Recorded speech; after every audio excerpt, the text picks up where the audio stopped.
പണ്ടായാലും ഇപ്പോഴായാലും business തുടങ്ങാൻ നമ്മൾ plan ഇടുമ്പോൾ അതിന് ക്യാപിറ്റൽ, ഇൻവെസ്റ്റ്മെൻറ്റ്, ലൊക്കേഷൻ, ഐഡിയാസ്, അങ്ങനെ കുറേ കാര്യങ്ങൾ വരും. അതിൻ്റെ കൂടെ ഇപ്പോൾ കുറച്ച് നാളുകളായിട്ട് കേട്ടു തുടങ്ങിയിട്ട് സംഭവമാണ് ഡിജിറ്റൽ മാർക്കറ്റിംഗ് എന്നത്. അതും ഒരു തലവേദനയാണ്. അപ്പോൾ ആ തലവേദനയെ കുറക്കാൻ ഈ വോക്ക് എന്താണ് മുൻകരുതലായിട്ട് കൊടുക്കാൻ സാധിക്കുന്നത്?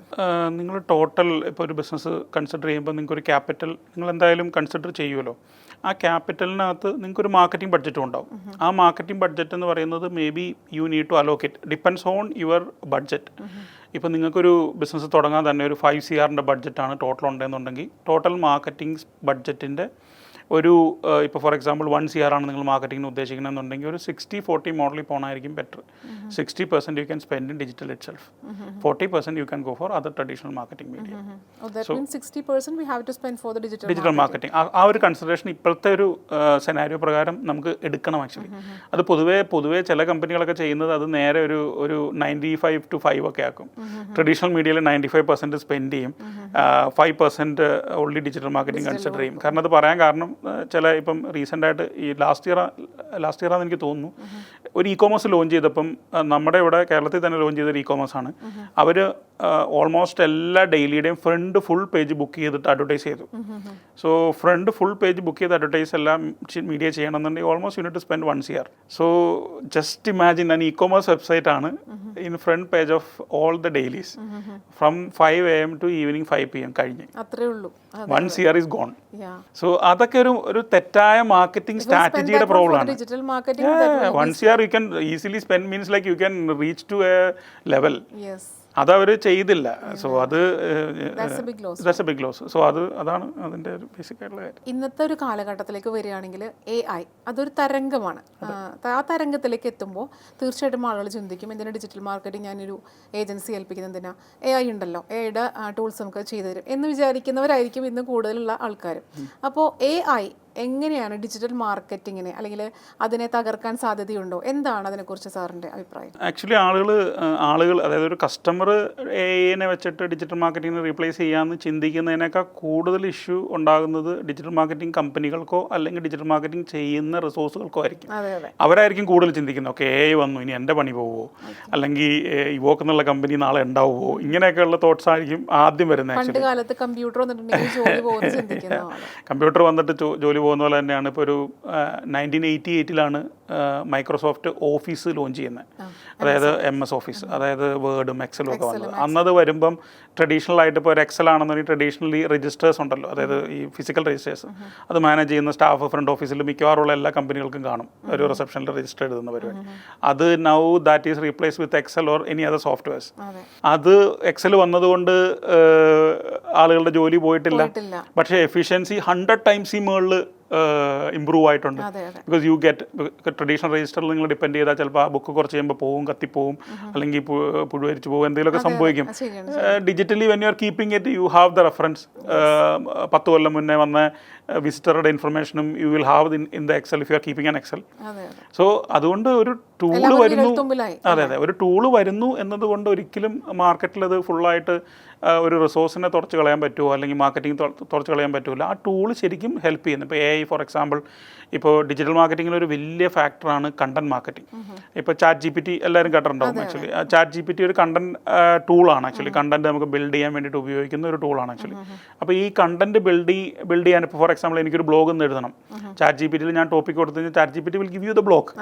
പക്ഷേ ആ ബ്ലോഗ് അങ്ങനെ തന്നെ നമ്മൾ ഒരു കണ്ടന്റ് മാർക്കറ്റിങ്ങിന് വേണ്ടി യൂസ് ചെയ്യത്തില്ല. If you R A real digital marketing person, അവർക്ക് അവരുടെ പെർസ്പെക്ഷനോട് കൂടിയിട്ട് ഈ കണ്ടന്റിൽ അവർ ആഡ് ചെയ്യും. ഇപ്പോൾ സാധാരണ ഒരു ബ്ലോഗ് ചെയ്യാനായിട്ട് ഇപ്പോൾ ഒരു 3 മണിക്കൂർ 4 hours ഒക്കെ ചിലപ്പോൾ ഒരു റിസോഴ്സിന് ഒരു ബ്ലോഗ് റൈറ്റർ കണ്ടന്റ് റൈറ്റർക്ക് എടുക്കുകയാണെങ്കിൽ അത് AI വന്നതോടുകൂടി ആ ടൈം എന്നുള്ളത് 1 hour ആയിട്ട് കുറയ്ക്കാൻ പറ്റും. സോ 4 hours ചെയ്യുന്ന ജോലി 1 hour ആവും. അപ്പോൾ 4 hours 4 ബ്ലോഗ് ചെയ്യാം. സോ എഫിഷ്യൻസിയാണ് കൂടുന്നത്. ഈ tools are actually designed to improve the efficiency. It's not replacing anything. Yes, that means it will increase efficiency and decrease the effort. Correct. I think that's the reason. That's a point. അത് AI വരുന്നതുകൊണ്ടല്ലാതെ വേറെ ഒരു വലിയ മാറ്റങ്ങളൊന്നും ഉണ്ടാകാൻ പോകുന്നില്ല. ChatGPTയിൽ ഇപ്പം നോക്കാതൊന്നുമില്ല. പിള്ളേരൊക്കെ ഇപ്പം തന്നെ എങ്ങനെ ഹോംവർക്ക് എളുപ്പമായി നോക്കുന്ന ഒരു കാലഘട്ടമാണ്. അപ്പോൾ തീർച്ചയായിട്ടും എല്ലാവർക്കും ഒരു ഡൗട്ട് ഉണ്ടാവും, AI വന്നിട്ടുണ്ടെങ്കിൽ പിന്നെ ഡിജിറ്റൽ മാർക്കറ്റിംഗ് അങ്ങനെ നമുക്ക് ചെയ്യാമല്ലോ എന്നൊരു ചിന്തയുണ്ടാവും. പക്ഷേ അങ്ങനെയല്ല, ഇങ്ങനെയാണെന്നുള്ളത് ഡിജിറ്റൽ മാർക്കറ്റിംഗ് കമ്പനികൾ ഇപ്പോൾ ചിലപ്പോൾ ചില കമ്പനികളൊക്കെ ഇഗ്നോർ ചെയ്യുന്നുണ്ടാവും AI ടൂളിനെ. കാരണം അവർ ചിലപ്പോൾ ഡിഫെൻഡ് ചെയ്യുന്നത് AI ഉപയോഗിച്ച് കഴിഞ്ഞ് കഴിഞ്ഞാൽ ഗൂഗിളിൻ്റെ ബോട്ട് ഐഡൻറ്റിഫൈ ചെയ്യും, കണ്ടന്റ് ഇങ്ങനെ AI ഉണ്ടാക്കിയ കണ്ടന്റാന്ന് പറയും. പക്ഷേ for a certain percentage it is right. പക്ഷേ അത് നിങ്ങൾ ഉപയോഗിക്കാതിരിക്കുമ്പോൾ ഞാൻ ആദ്യം പറഞ്ഞ ഇഷ്യൂ ഉണ്ടാവും. ഫോർ എക്സാമ്പിൾ ഇപ്പം ഒരു റിസോഴ്സ്, ഒരു കണ്ടന്റ് റൈറ്റർ റിസോഴ്സ് ഒരു ദിവസം 2 or 3 ബ്ലോഗാണ് ചെയ്യുന്നതെന്നുണ്ടെങ്കിൽ സെയിം റിസോഴ്സ് ഈ ടൂളും കൂടെ ഹെൽപ്പും കൂടെ കൂടി എടുത്തിട്ട് ചെയ്യുവാണെങ്കിൽ ഒരു ദിവസം 3 എന്നുള്ളത് 10 ചെയ്യാം. അത്രയും ഡിഫറൻസ് ഉണ്ട് എഫിഷ്യൻസിക്കകത്ത് ആക്ച്വലി. പക്ഷേ you need to put your own perspective also. അല്ലാതെ ജസ്റ്റ് AI ഉണ്ടാക്കുന്ന കണ്ടന്റ് ചുമ്മാ കോപ്പി പേസ്റ്റ് ചെയ്യരുത്.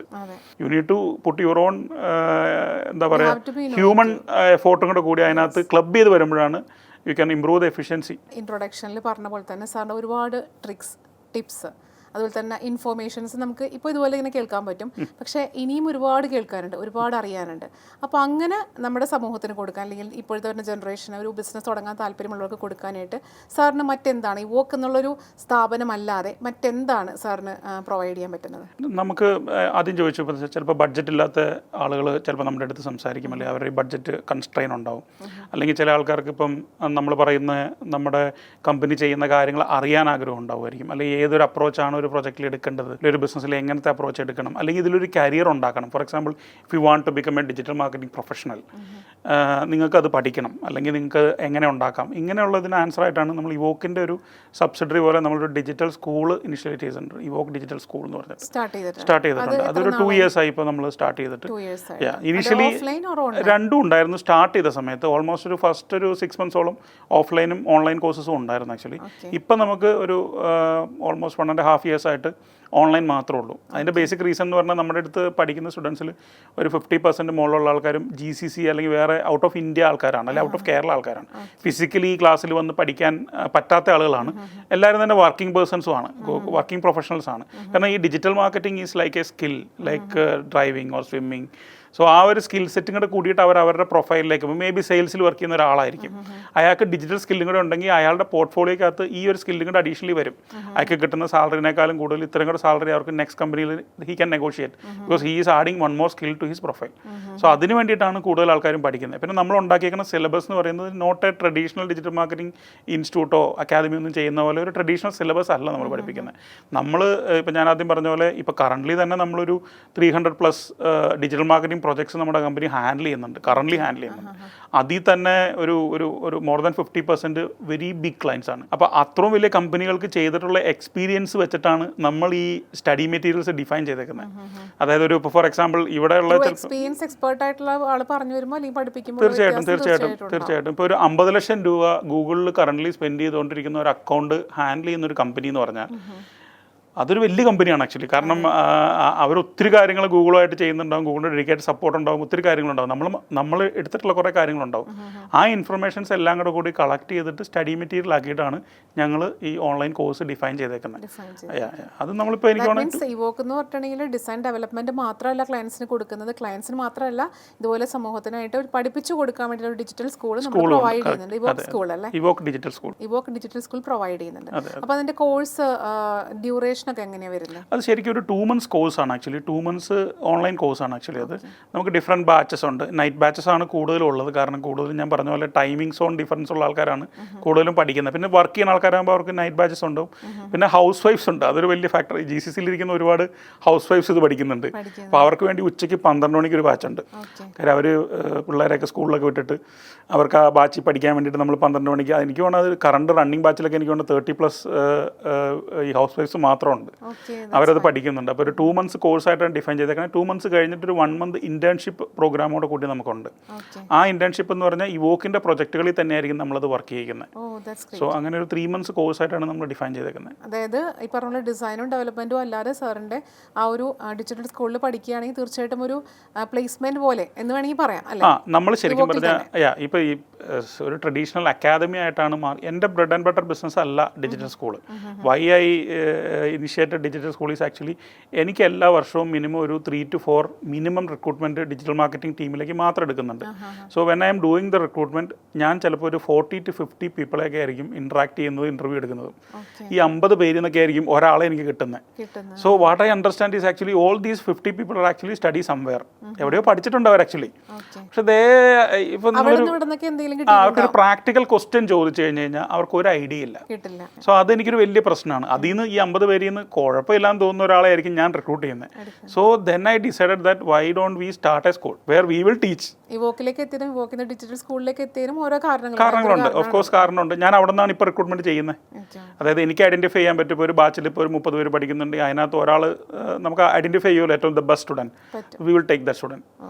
അങ്ങനെയാണ് നമ്മൾ ചെയ്യുന്നത്. പിന്നെ പ്ലേസ്മെൻറ്റിൻ്റെ കാര്യം പറഞ്ഞു കഴിഞ്ഞാൽ ഈ ഏത് ഇൻസ്റ്റിറ്റ്യൂട്ടും നോക്കിയാൽ ശ്രദ്ധിച്ചാൽ മനസ്സിലാവും 100% പ്ലേസ്മെൻറ്റ് ഗ്യാരണ്ടി ഇങ്ങനെയൊക്കെ പറഞ്ഞിട്ടാണ് എല്ലാവരും ചെയ്യുന്നത്. പക്ഷേ ഐഡിയലി ഒന്ന് ചിന്തിച്ച് നോക്കും. ഇപ്പം ഒരു 50 സ്റ്റുഡൻസ് പഠിക്കുന്ന ഒരു സ്കൂളോ കോളേജോ വാട്ടവർ, അതിനകത്ത് ചിലപ്പം ഒരു 1-2 പേർക്ക് ക്യാമ്പസ് പ്ലേസ്മെൻറ്റ് കിട്ടും. കുറച്ച് പേര് പുറത്തിറങ്ങിയിട്ട് വേറെ എന്തെങ്കിലും കോഴ്സ് പഠിക്കും. കുറച്ച് പേര് ചിലപ്പം റിലേറ്റീവ്സോ ആരെങ്കിലും റെഫറൻസ് ഒക്കെ ചെയ്ത് ഏതെങ്കിലും കമ്പനി കയറും. ഇതൊക്കെ തന്നെയാണ് എല്ലാ ഇൻസ്റ്റിറ്റ്യൂട്ടിലും സംഭവിക്കുന്നത്. അല്ലാതെ ഇപ്പോൾ ഫോർ എക്സാമ്പിൾ ഇപ്പോൾ നിങ്ങൾക്ക് വളരെ ഇൻട്രസ്റ്റ് ആണ് ഡിജിറ്റൽ മാർക്കറ്റിംഗ്, നിങ്ങൾക്ക് പഠിക്കാൻ വളരെ താല്പര്യമാണ്, അങ്ങനെ നിങ്ങൾ എഫോർട്ട് ഇട്ട് പഠിച്ചാൽ ചിലപ്പോൾ നിങ്ങൾക്ക് പ്ലേസ്മെൻറ്റ് കിട്ടും. കാരണം you are A good student. നേരെ മറിച്ച് ഇപ്പോൾ വീട്ടുകാർ പറയുകയാണ് വെറുതെ വീട്ടിൽ ഇരിക്കുമല്ലേ, എന്തെങ്കിലും കോഴ്സ് പഠിച്ചോ എന്നൊക്കെ പറഞ്ഞ് പോയി കഴിഞ്ഞാൽ അത്രേ ഉള്ളൂ. എല്ലാ കോഴ്സ് പോലെ തന്നെയാണ് ഈ കോഴ്സും ആക്ച്വലി. അപ്പോൾ 100% പ്ലേസ്മെന്റ് ഗ്യാരണ്ടി ഒക്കെ അതൊക്കെ ജസ്റ്റ് വേർഡ്സിൽ പറയാമെന്നല്ലാണ്ട് എനിക്ക് തോന്നുന്നില്ല അത് ഒന്നും വർക്കൗട്ട് ആവുമെന്ന് എനിക്ക് തോന്നുന്നില്ല. അപ്പോൾ തീർച്ചയായിട്ടും ഡിസൈൻ ആൻഡ് ഡെവലപ്മെന്റ് മാത്രമല്ല, ഇത് പഠിക്കണമെന്നുണ്ടെങ്കിലും നമുക്ക് ഇവോക്കിനെ സമീപിക്കാം എന്നുള്ളതാണ് സാർ പറഞ്ഞിരിക്കുന്നത്. ഓക്കെ സാർ, അപ്പോൾ നമ്മുടെ ഇവോക്കിൻ്റെ ഡിസൈൻ ഡെവലപ്മെന്റും കഴിഞ്ഞു, അതിൻ്റെ ഡിജിറ്റൽ സ്കൂളിലേക്കും എത്തിയിട്ടുണ്ട്. ഇനി എന്താണ് ഇതുമായിട്ട് ബന്ധപ്പെട്ട് അടുത്തൊരു വെഞ്ചർ അല്ലെങ്കിൽ അടുത്തൊരു എന്താണ് സാറിൻ്റെ ഒരു പ്ലാൻ എന്ന് പറയുന്നത്? ഇപ്പം നമ്മളൊരു സർട്ടൺ ബിസിനസ് ഓൾറെഡി ചെയ്യുന്നുണ്ട്. We have A defined volume every year which is actually increasing on every year. അടുത്തൊരു ലെവലിലേക്ക് എന്ന് വെച്ചാൽ അടുത്തൊരു ലെവലിലെ പുഷ് എന്ന് പറഞ്ഞു കഴിഞ്ഞാൽ we need a big push. ആ ബിഗ് പുഷ് വേണമെന്നുണ്ടെങ്കിൽ you need certain investors also. Investors എന്ന് പറഞ്ഞു കഴിഞ്ഞാൽ you need bigger companies to get ഈ ഷെയർ അവർ മേടിക്കണം. അവരും കൂടെ ജോയിൻ ചെയ്തുകൊണ്ട് വേണം അടുത്ത പുഷിലേക്ക് പോകാനായിട്ട്. ലൈക്ക് എ റോക്കറ്റ്, ലൈക്ക് ബാക്കിൽ നിന്ന് അത്രയും വലിയ ഫ്യൂൽ കിട്ടിയാലാണ് നമുക്ക് ഇനി അടുത്തൊരു ഒരു പുഷ് കിട്ടത്തുള്ളൂ. സോ അത് ഞാൻ പറയുന്നത് not in terms of money, I mean in terms of contact അല്ലെങ്കിൽ in terms of company connections. ഇതൊക്കെയാണ് നമുക്ക് വേണ്ടത് ആക്ച്വലി. അത് നമ്മൾ ഓൾറെഡി ഒരു US ബേസ്ഡ് ആയിട്ടുള്ള ഒരു കമ്പനിയായിട്ട് ഓൾറെഡി നമ്മളൊരു അക്വസിഷൻ മോഡൽ സംസാരിച്ചിട്ടുണ്ട്. Almost discussions is going on. അപ്പോൾ അവരൊരു മേ ബി ഒരു 40% ആണ് അവരായിട്ട് ഉദ്ദേശിക്കുന്നത്. 40% സ്റ്റേക്ക് ഹോൾഡിംഗ് അവർ ചെയ്യും. And they will invest the money also. And they will start Evoke there in US and all the other companies. ഇപ്പോൾ ബാക്കിയുള്ള കൺട്രിയിലുള്ള എല്ലാ കമ്പനീസും കൂടെ കൂടിയിട്ട് US കമ്പനിയുടെ അടിയിലേക്ക് വരും. So then it become a US company. Evoke become a US company, not an Indian company. It become a pure US company. അന്നേരം സംഭവിക്കുന്ന ഒരു ചെറിയ പ്രശ്നം എന്ന് പറഞ്ഞു കഴിഞ്ഞാൽ then the pricing will everything will go in USD. അപ്പോൾ ചിലപ്പോൾ കേരളത്തിലെ ആളുകൾക്ക് അഫോർഡ് ചെയ്യാൻ ചിലപ്പോൾ ഇവോക്ക് ബുദ്ധിമുട്ടായിരിക്കും. ആക്ച്വലി ബുദ്ധിമുട്ടായിരിക്കും.